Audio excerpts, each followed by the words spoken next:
Women make up 70% of the healthcare workforce, but only 20% of its leadership. On Her Story, we'll explore the careers of bold and influential women from Silicon Valley to Capitol Hill and learn how they've overcome the odds. This is Her Story, a program where we explore what's beyond the glass ceiling. Hello, Her Story friends. We are back and we have a very special guest for this podcast, Dr. Susan Turney. She is currently the president and CEO of the Marshfield Clinic Health System. Full disclosure, the health plan there, Security Health Plan, is one of our terrific members at the Alliance of Community Health Plans. And so it is a special delight for me to be able to talk with Sue here today. Sue, welcome to Her Story. Thanks, Ceci. Pleased to be here. As you know, we are focused here at Her Story on women leaders in healthcare. And in particular, we really want to dig into how you got to this amazing place in the world that you're at, including some of the, bumps along the way, perhaps, so that we can share some insights and lessons learned. But let me just start with a little bit of your early days. How did you get on the path of healthcare? You're a physician, obviously, but now you are also an executive. So talk a little bit about your own leadership journey.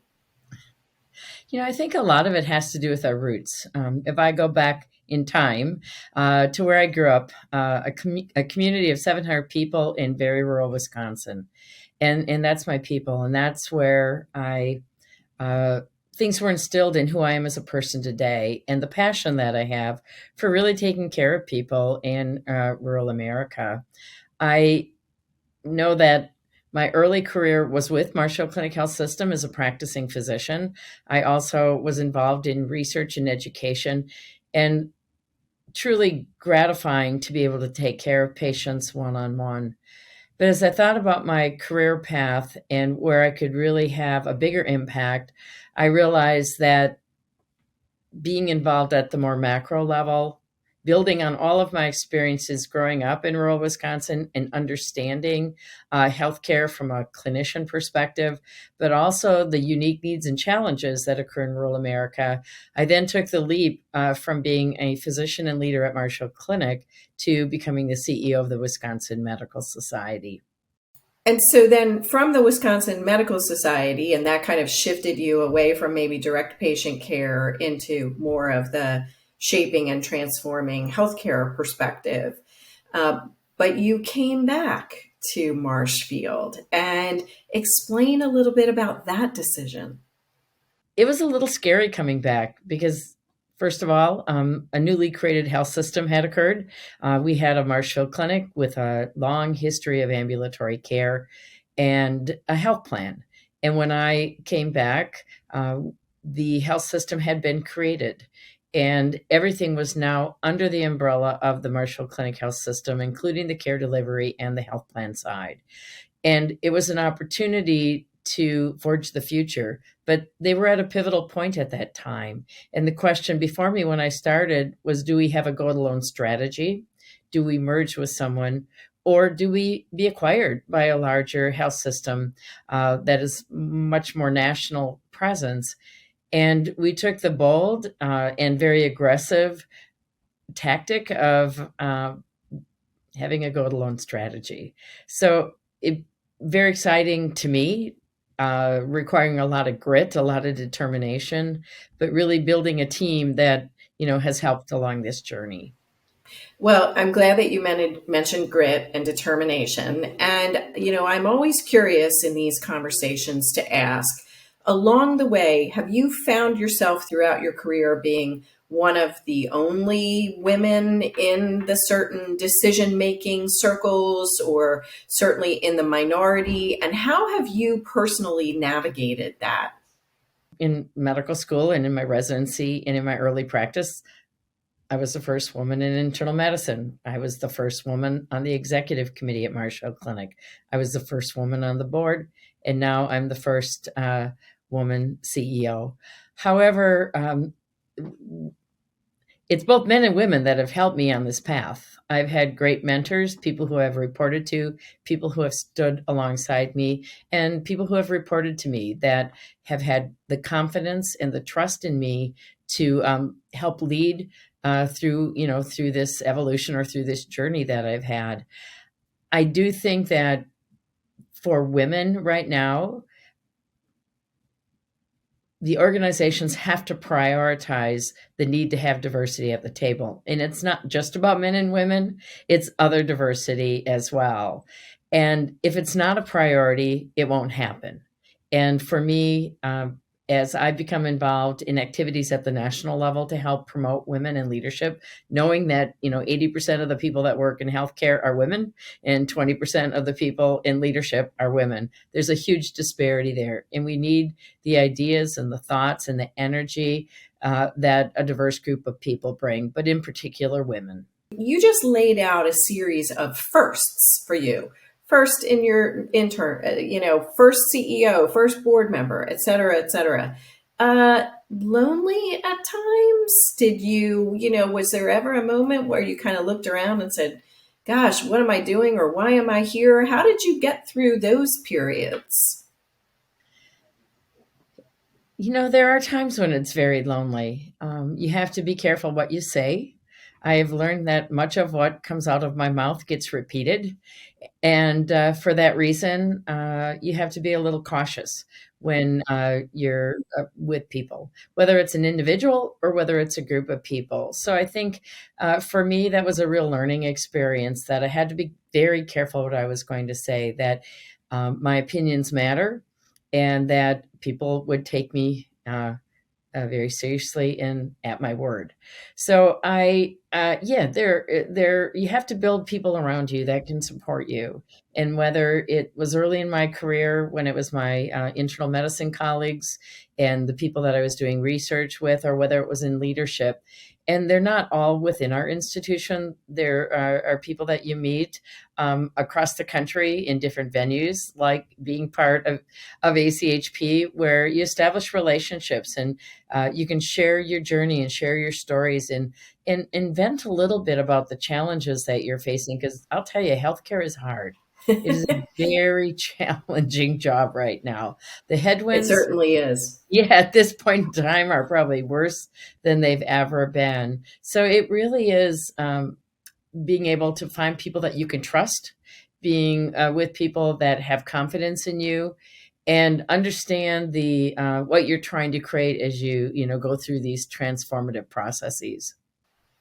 And now, as I look at your organization, and for many years now, you have had so many very strong, smart women executives and leaders throughout your organization. And I don't think that happens accidentally. So can you talk a little bit about how you change that makeup? To your point about companies will be better with more diverse leadership and representation. How do you go about doing that? When you think about, is it intentional or accidental? I would say that it's a good part intentional. I felt, even as a kindergartner, when my teacher told me women could not be physicians, that was a good motivator for me to want to pursue that career. And I've told this story before, but I did end up taking care of my kindergarten teacher at the end of her life. So I guess she maybe did have trust and confidence in me, even though, women couldn't be doctors. But I do think that once you're a leader and you understand that using the values that you have instilled within yourself and the values of the company that you're working with at the time, and people providing affirmation or validation for what you bring to the table, I think is a great motivator. And also, I do believe then does create those opportunities where it's more accidental. And so let's just take the notion of you've got an opening for a senior leadership role, or an opening on your board, or any other organization that you are a part of. Are you sitting there and saying either to yourself or aloud, okay, I want to see some different candidates? I mean, is it that concrete to make it happen? Of course, we always want to hire the best person, or have the best person serve on the board with the skill sets that are needed. Yet if we're not prioritizing it, not thinking about it, it's very easy to fall back on the same pool, the people you know, the people you've worked with. And in many circumstances, it might not be someone of color, a woman versus a man, or with a different background, growing up in a more urban versus a rural environment. So I think it always has to be intentional, and it has to be something that you prioritize. If you don't, it won't happen. I want to shift to one of our favorite topics here at Her Story, and that is mentorship. And I want to first maybe capture a little bit of, did you have some important mentors along the way? I'm curious, were they men or women? Did that matter? And then we can get a little bit to how you approach mentorship now for others. But first, what was your experience coming up?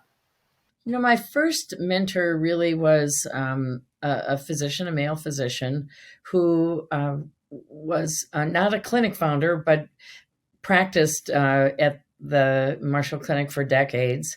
And I was a medical student. And the thing that impressed me most about him is his ability to listen, to accept the fact that people are different, and that there are unique challenges in healthcare that can only be addressed if there's a diverse workforce. And that impressed me because it happened to be at Marshfield Clinic. It happened to be in a very rural setting, and it happened to be in a community that wasn't all that diverse at that particular point in time.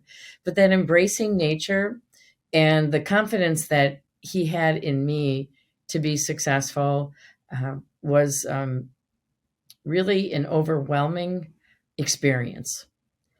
But there have been many people in that journey. I mean, men and women. I would say that it's all kind of case specific, and depending on what direction you're heading in your career. One of the women that reported to me when I was at Marshfield Clinic years ago, because I did come back, as you mentioned, was very influential in telling me things like, you need to act like a president. You need to be presidential. You need to stand up. You need to lean in, and you don't need to ask to sit at the table. Just show up. So there have been a lot of people that have helped me in the journey. And I think what's most critical is I actually stayed lifelong friends with most of them. And I hope they got something from me as well. It's interesting. I was going to ask that. And so now, as you think about a legacy, which is something all of us at Women of Impact care a great deal about, and we have that in common, how do you approach mentorship now as the mentor? Or maybe do you do some matchmaking for some of the more junior folks that you'd like to groom? It's really about identifying talent and bringing people along. And that might be saying, gee, I think this person might be good sitting on this committee. They have an expertise that is not present, and it would give them a great opportunity to expand their thought process and their career opportunity. And then, but also being willing to observe that person, because they might not get there the first time. It's more of an iterative process. It's hard to instill that confidence and the grit and determination that I talked about with just having someone sit at the table. So it requires conversations. It requires follow-up. It requires direction setting with them. So we have to be there to help them. And we have been involved with the Carol Emmett Fellowship for a number of years. And again, identifying people within our organization that have huge opportunity, but have never been tapped. They've never been asked. They've never been brought forward to really be given the opportunity that will help them develop, not just professionally, but personally as well. Those two pieces need to go together. Is that a bit of a gender issue in your mind of, is it women that say, oh my goodness, I don't know anything about that. How could I possibly do that, big, important thing? And is there some way we can get past that? there's probably some component of it being a gender issue, just based on way people approach problems and present themselves in a public setting. If you walk into a room and there are 11 men sitting at the table, all in black suits, and you come in with a nice bright aqua coat on, they might look at you a little differently than if you walked in with that same black suit. So I think it's just breaking down barriers, breaking down the silos, giving people an opportunity that it's okay to look at and think differently. That's what is needed at the tables that we sit at. And it's pretty unusual that people aren't receptive to that. But if you don't make it a prioritize, you don't show up, and you don't use your voice, it's not going to happen. And so, of course, speak to, though, the work-life balance or the family demands that women executives in particular can sometimes have more of the burden. And can you share from your own time where there are times in your life when the balance was difficult, or how did you manage that? It's really interesting. And I know that one of the presentations you had at your meeting recently was around caregivers and the unpaid caregivers in particular. And as I think about being someone early in my career where I was a general internist, I was on call every night. I was on call every weekend. I saw all my walk-in patients. I had an ambulatory practice and I had patients in the hospital. And the days were very long and they were very demanding. And at that same time as I started my career, I started a family. And fortunately, I had a very supportive husband who did more than his fair share of helping us raise our children. But I think the one thing that helped me when they understood the demands on my job is to not make promises that I couldn't deliver on. If I made a promise, I better deliver. And if they had an event at school, I couldn't show up, or I didn't know if I could, I didn't say I was going to be there, because there's nothing more disappointing to that child than if they don't see your face in the crowd. But if they know you will show up if you can, it just takes on a very different light. But certainly, as I've grown older and my kids have grown up, now have family members living with me, a 5-month-old and a 3-year-old, and the mom and dad, because they're in transition with work, and also dealing with the end of life care for my mom, which has been very challenging. It's very time consuming, very emotional. But, you talk to your colleagues, you talk to your friends, you lean on other people, and you realize that, this all will pass, and it'll pass too quickly. And so if there's anything you need to remind yourself of, and I need to remind myself every day, is that just stop, take a break, think about what you're doing, and make sure you're taking care of the people that are most important in your life. And not always easy, but it's something that I have to actually have conversations in my own head about, or I wouldn't do what I need to do for, my family. Now, one of our set questions here at Her Story, the way that we typically phrase it is there a particular characteristic or skill that you have that gives you an edge? I think in Dr. Sue Turney language, it's all about the superpower. So tell us, what kind of a superpower do you rely on? As I think about that, it's most likely leading with my heart. I'm kind. I believe I'm kind. I'm not always patient, but I do, and am a much better listener now at this point in my career than I was early in my career. And I always sort of stay focused on the prize. And that prize is really, for my professional career, taking care of the patient in our communities. And if that is my North Star, or that is what keeps me going every day, then things do tend to fall in place. But actually, from my personal life, it's not much different.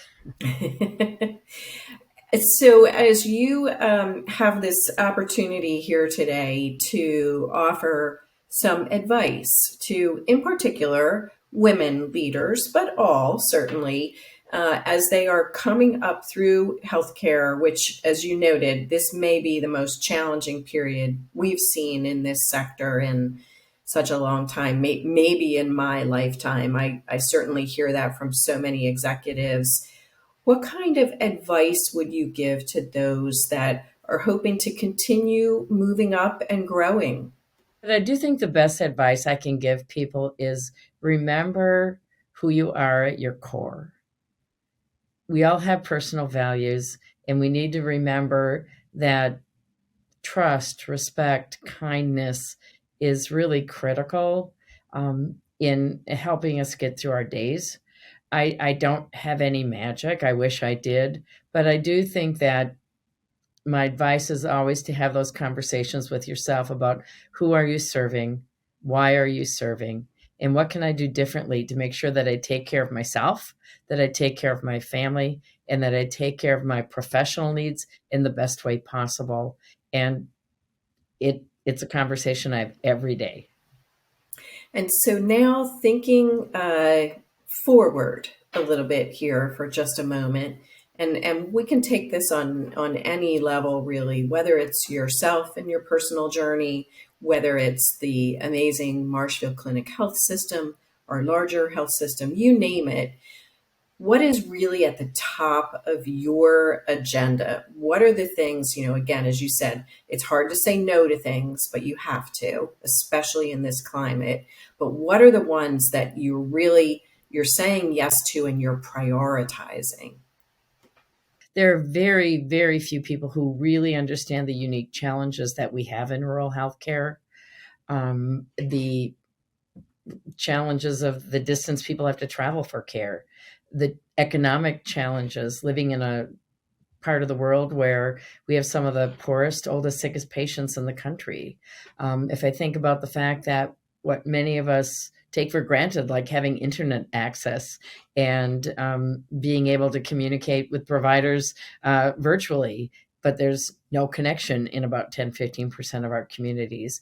So as I think about where I'm at and what I can continue to bring to the table is the fact that I understand rural. I understand the unique challenges, and I have deep passion for the people that live in our communities because, in part, they're my family. Lots of them. And I do care about them. I care about their health and well-being, but it does translate into everything I do. It's just the passion that I have for rural healthcare. And I know that we are, I believe, the best rural healthcare system in the country. And we need to leverage that to really meet our patient and community needs. Well, that is terrific. I want to thank this very busy woman leader, Dr. Susan Turney, for joining us at Her Story today. I will let folks know that she continues to be extremely involved in the Carol Emmett Foundation, which is all about grooming and growing that next generation of female leaders. Sue, it has been such a treat to have you with us today. Thanks, Ceci. I appreciate it. It was fun.